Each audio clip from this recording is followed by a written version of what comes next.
En la Fundación Libertad de la Ciudad de Rosario, el señor Ceferino Reato está presentando su libro Disposición Final. La polémica entrevista al ex general Jorge Rafael Videla. Desde ya agradezco y pondero la buena predisposición de su parte de concederme estos minutos de su valioso tiempo. Gracias por entrevistarme. Por favor. Por supuesto que nos interesa el dato histórico, el rigor profesional, fundamentalmente el valor testimonial de su trabajo. Precisamente eso es lo que nos moviliza a esta entrevista. Pero también nos interesa qué es lo que usted considera al respecto del ex general Videla, de su estadía en la prisión. Y bueno, como usted mismo dice, usted nos otorga a nosotros las herramientas para que podamos acceder a un juicio exhaustivo en torno a la época de los 70. Me interesa saber también cuál es su propio juicio en torno al tema. Primeramente, ¿cuáles fueron los objetivos del golpe de Estado de 1976? ¿Cómo se explica el ex dictador Videla? Él dice que el objetivo fundamental era disciplinar una sociedad que estaba anarquizada. Es decir, el objetivo de la lucha contra las guerrillas estaba en un segundo plano. Incluso él admite que desde el punto de vista estrictamente militar no necesitaban el golpe. Pero lo más importante es los verdaderos objetivos que él señala, que era disciplinar esta sociedad que, según él, estaba anarquizada. Y eso quiere decir, por ejemplo, recortar el poder de los gremios. Quiere decir también moderar al peronismo en tanto populismo considerado imbatible en las urnas. Combatir a lo que él llama el capitalismo prebendario, es decir, capitalistas que vivían de créditos del Estado que nunca pagaban. También combatir o luchar contra la influencia de la izquierda en la cultura. Es decir, me parece importante este enfoque, que va más allá de la lucha contra las guerrillas y que lo admita el ex dictador. Bien, ¿cómo se presentaba el año 76 en materia electoral? Porque el golpe de Estado no solo interrumpe el proceso constitucional de nuestro país, sino que, al menos en teoría, interrumpió también lo que iba a ser un proceso electoral.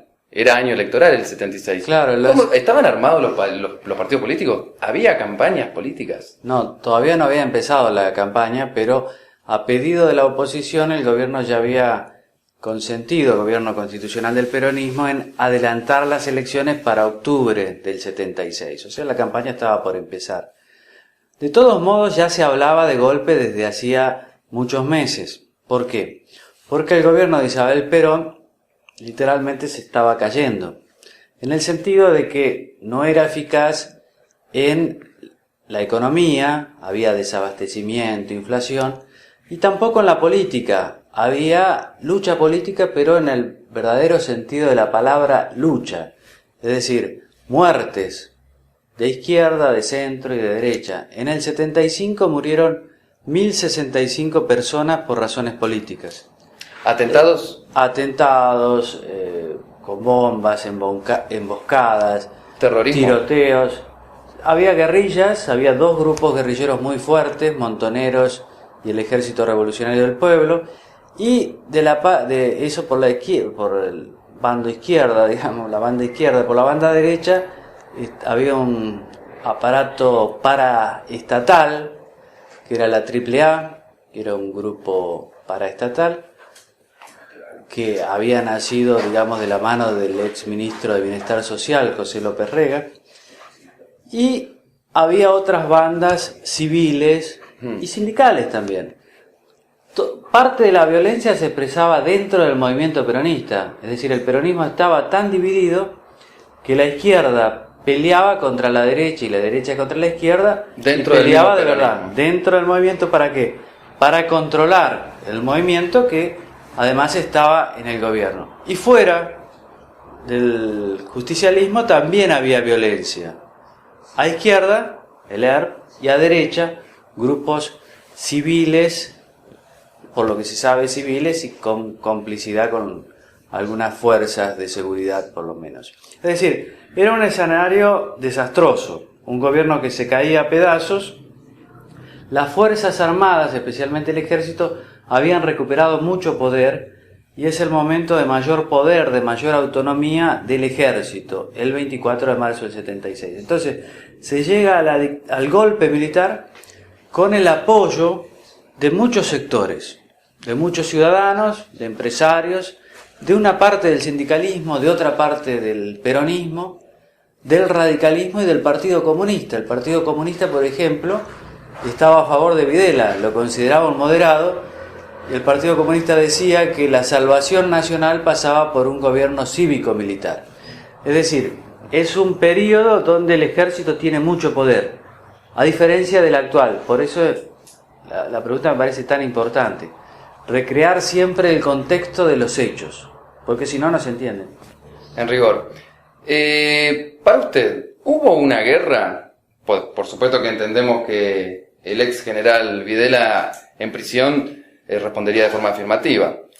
Para usted, ¿hubo una guerra en Argentina entre las Fuerzas Armadas y los grupos guerrilleros? Mira, yo creo que hay que fijarse en lo que dicen los protagonistas.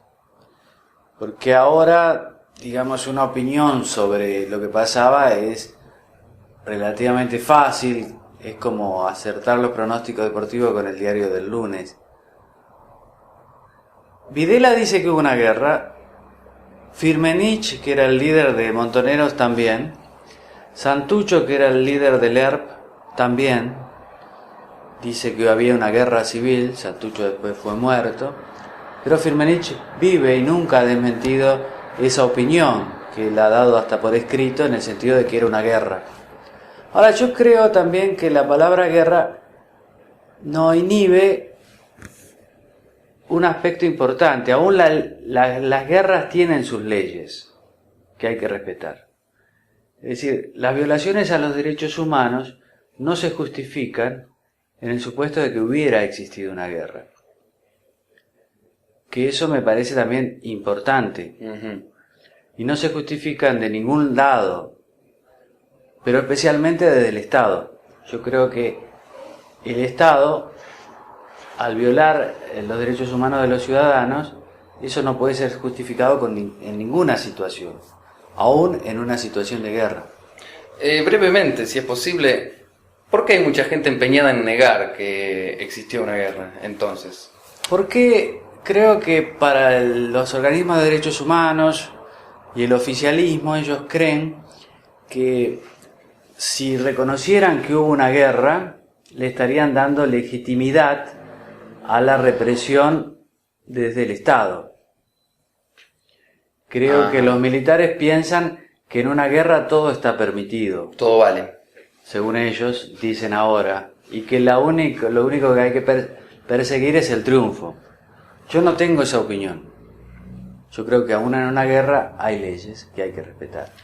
Especialmente cuando las personas del otro lado también son argentinos. Ahora, me parece que los organismos de derechos humanos y el gobierno se equivocan en negar la entidad bélica de este conflicto, porque si no hubo guerra, por lo menos la relación era bélica, antagónica. Y me parece que en eso exageran, porque el tema, como ya te digo, no es si hubo guerra estaba todo permitido. No es así. Desde el Estado hay que cuidar a los ciudadanos. Sin ir más lejos está la Convención de Ginebra, claro, precisamente para regularlo. Pero además el Estado supone que tiene que proteger a todos los ciudadanos, velar por el cumplimiento de la ley. Dígame una cosa, el ex general Videla, ¿es una persona hoy día arraigada al pasado? Sí, vive, yo diría que vive en el pasado, que está congelada en el pasado. Es una persona que se considera como un comandante en jefe de un ejército victorioso en la, entre comillas, guerra contra la subversión. Por eso está tan lúcido también, porque él es como si el pasado hubiera sido ayer. Le cuesta comprender, diría yo, lo que es el presente. Entonces, sus afirmaciones en eso, desde el punto de vista periodístico, son facilitadas porque es una persona que vive en el pasado. Uh-huh. En torno, brevemente por supuesto, en torno al robo de bebés, al mentado robo de bebés, ¿qué piensa Videla? Y a usted le pregunto, ¿puede decirse que hay un uso político en torno a eso hoy en día? El robo de bebés, él reconoce que hubo delitos, robos de bebés, de niños, pero dice que esos delitos, sí, dice que hubo, pero que esos delitos no fueron parte de un plan sistemático, es decir, que no había una orden emanada de él o de los mandos militares para robar chicos. Que hubo delitos no fue de policía y militares no sistemáticos en el territorio por falta de control. Su libro, por supuesto, ha ocasionado mucho revuelo. ¿Qué opina de los colegas, por ejemplo, Anguita, Verbitsky, que critican o bien relativizan el trabajo que usted ha realizado, mientras que justamente ellos guardan un historial, llamémosle, pesado en materia de setentismo? Bueno, Verbitsky hay que ver, él relativiza acá en la Argentina, en página 12. En Italia, bien que elogió el libro y que dijo que era un avance para la democracia. Claro, estaba en Italia, donde no iba a faltar el periodista que le señalara la contradicción, porque él hizo un libro, El vuelo, en base a testimonio de Gilingo, que era un capitán, un oficial de la Armada. Entonces él debe estar, por lo tanto, a favor de entrevistar a todos los personajes de la historia. Claro. Entonces el intento de relativizar es local, nada más, es de cabotaje. En cuanto a Anguita yo le he respondido precisamente recordándole su pasado, en el sentido de que él es periodista ahora, pero en los 70 tuvo otra actitud, y me molesta particularmente que él se fije en mi pasado, en el cual yo no tuve nada que ver, digamos, con los 70, pero me critica algunos trabajos que tuve, cuando él no se fija en su propio pasado. Me parece como recordar esa frase, ¿no? Miran, se escandalizan por la paja en el ojo ajeno y no ven la viga en el propio. Por sí o por no, los crímenes que cometieron los guerrilleros, para usted, ¿también son crímenes de lesa humanidad? Yo en esa discusión no entro porque no estoy capacitado, digamos. Es una discusión jurídica muy precisa que se va desarrollando además con el paso del tiempo. No es lo mismo lo que se pensaba hace 10 años que ahora. Digamos, esa es una parte del derecho que ha evolucionado mucho con el juzgamiento de determinadas matanzas. Y también es una cuestión política, jurídico-política. El gobierno considera que los únicos crímenes de lesa humanidad son los cometidos desde el aparato del Estado. Pero bueno, yo en el libro de Operación Traviata, el asesinato de Rucci, también hay una vertiente de que ese comando guerrillero montonero que asesinó a Rucci tuvo el apoyo de parte del Estado bonaerense. No sé cuánta parte del aparato estatal tiene que estar involucrado. Y no es algo que a mí me corresponda hacer tampoco. Yo hago periodismo, o sea, trato de informarme, de informar bien a la gente y rescatar el valor de la verdad, que me parece que es algo que no hay que perder de vista. La pregunta es verdadero o es falso? ¿O cuánto más cerca de la verdad está esto que aquello? Y me parece que mucho de lo que defienden Verbitsky y Anguita es falso y ellos saben que es falso. Defienden postulados falsos. No, políticos falsos. Es decir, a ellos son más políticos que periodistas. Claro, a ellos les interesa más la política que el periodismo. Bien. Y no quieren cubrir ciertas cosas por temor a que esas cosas vayan en contra de los postulados políticos que defienden. Y eso me parece que es un error que los periodistas no tenemos que caer. Bien. Bueno, vuelvo a ponderar la maravillosa predisposición de su parte. Gracias. Invito, por supuesto, a todo el mundo interesado a que acceda a este libro muy serio, muy detallado, muy documentado. Precisamente quiero agradecerle el trabajo que se ha tomado en darnos esta gran herramienta de investigación. Por favor, encantado. Gracias a vos por las preguntas tan certeras.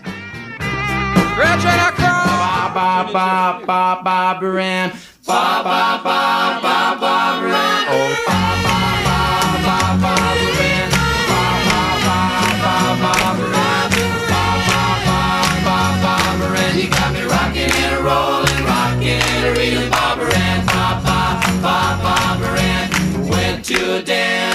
looking for a man.